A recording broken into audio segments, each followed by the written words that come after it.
I'm 41, and I recently went back to working a regular job. But spending almost 3 hours commuting every day is honestly starting to wear me down. So this weekend, I decided to look for a place closer to work.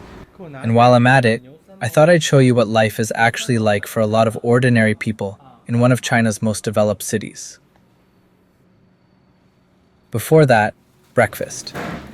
This is a small Guilin noodle shop. I've always felt that Chinese food isn't very friendly for people who live alone. A lot of dishes are meant to be shared. Order too little and it doesn't feel like a proper meal. Order too much and half of it goes to waste.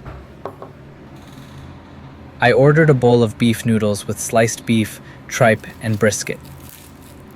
This bowl cost me about $4.87. What do you think? You can have it as a soup or dry mixed noodles. It's way too hot in Shenzhen right now, so I went with the dry version. That's why noodles are perfect. They're quick, cheap, and made for one person. This is actually my first time filming myself while eating. I still can't figure out how to get both me and the food in the frame at the same time. So bear with me. Alright, let's go look at some apartments. I just stepped outside and my shirt is already soaked.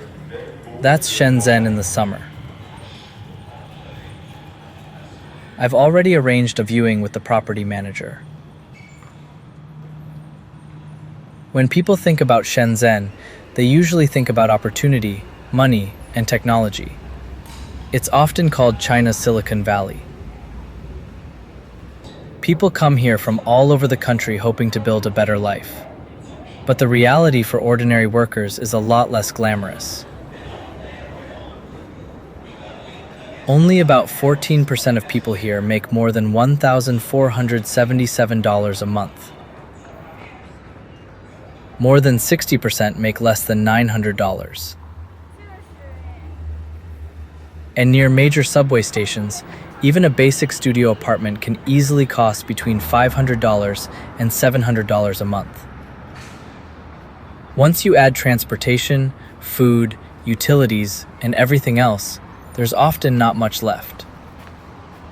The room I'm currently renting costs about $550 a month. The biggest problem isn't the room itself, it's the commute. Almost 3 hours every day.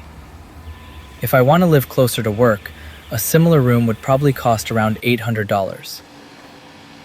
That's why a lot of people end up living somewhere else, an urban village. The apartment we're looking at today is inside one of Shenzhen's urban villages. In the same neighborhood, rent here can be half the price of a regular apartment. In fact, more than half of Shenzhen's population lives in places like this.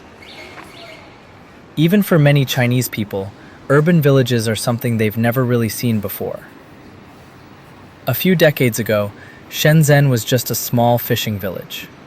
As the city grew, modern skyscrapers gradually surrounded the original villages. But because the land still belongs to the village collectives, many of these areas were never completely redeveloped. So today, you end up with something pretty unusual, a modern city wrapped around old villages. Local villagers kept building more and more rental units on their land.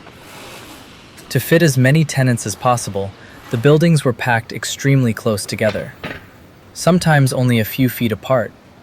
They're so close that people even gave them a nickname, Handshake buildings. Because if two neighbors open their windows, they can practically shake hands. We've arrived. There are small restaurants everywhere. Construction noise, electric scooters, music from shops, people talking. Everything mixed together. Almost every building around me is a rental building, and they're packed tightly together. From a distance, they look like giant concrete walls. This is the apartment we're here to see. You need a key card to get inside the building, so security seems okay.